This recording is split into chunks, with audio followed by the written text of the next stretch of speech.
Voilà, alors j'ai reçu une question très intéressante avant ma consultation. J'ai reçu une question qui était, est-ce que tu aides tes amis à tomber enceinte? Et c'est vrai que, enfin voilà, quand tu as une amie pâtissière ou une amie masseuse, ou enfin, tu partages, et puis moi, ce que je partage, c'est beaucoup de connaissances, c'est répondre à tes questions. Donc, on pourrait se dire que, bah oui, du coup, j'aide tous mes amis à tomber enceinte.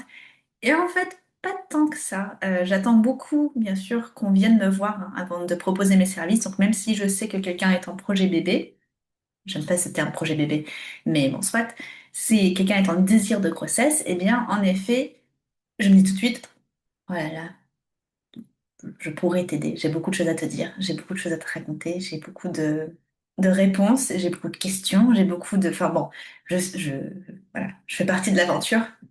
Mais dans ma tête, je fais partie de l'aventure parce que dans la vraie vie, on m'a rien demandé. Dans la vraie vie, la plupart de mes amies, déjà, elles vont pas toutes me dire hein, quand elles sont quand elles sont en train d'essayer pour avoir un enfant. Non, la plupart vont attendre de tomber enceinte avant de me le dire, ou attendre d'avoir besoin de moi, en tout cas besoin de quelqu'un, en sachant que c'est normal si on se dit que, ok, Anaïs, c'est son métier, mais j'ai pas forcément envie de parler de ça avec elle, ou le conjoint, potentiellement, n'a pas envie qu'on en parle, voilà, tous les trois ensemble. Ça se comprend. Donc, la réponse, en gros, rapide, c'est que non, je n'aide pas tous mes amis à tomber enceinte. C'est pas mon métier. Je suis là quand il y a besoin. C'est pas non plus comme si on avait une amie psychologue et qu'on dit, bah tiens, j'aimerais bien te parler de mes problèmes. Mais il y a un truc un peu tabou et un peu gênant pour mes amis. Alors, il faudrait que j'en parle du sujet un plus longuement pour qu'on puisse avoir une réponse plus globale. Cela étant dit, hein, j'ai des amis qui sont venus me voir, qui m'ont demandé de l'aide, etc.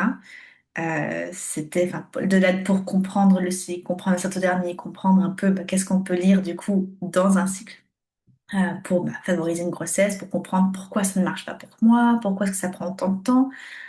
Beaucoup de fika, donc de café. En suédois, le fika, c'est thé, café avec une petite pâtisserie. Donc, on se fait beaucoup de thé, café avec des petites questions glissées ici et là, ou des fika qui durent longtemps.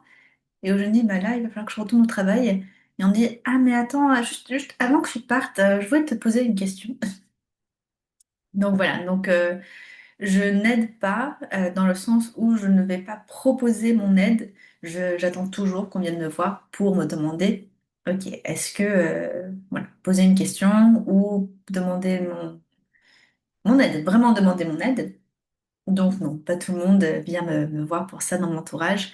Et pareil pour la contraception naturelle, beaucoup de personnes ne vont pas m'en parler. C'est un peu le contraire, c'est-à-dire que si on ne pratique pas cette thermie, il y a un peu un gêne en fait de la part de mon entourage, de me dire que bah non, en fait, ils pratiquent autre chose.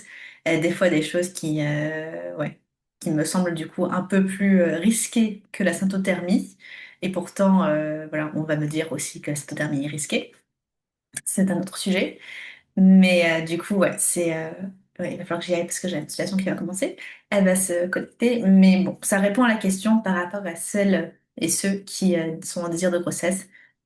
Si on me demande, j'aide, mais si on me demande pas, je ne dis rien du tout. Voilà, je vais arrêter ça avant qu'elle n'arrive et je vous dis à bientôt.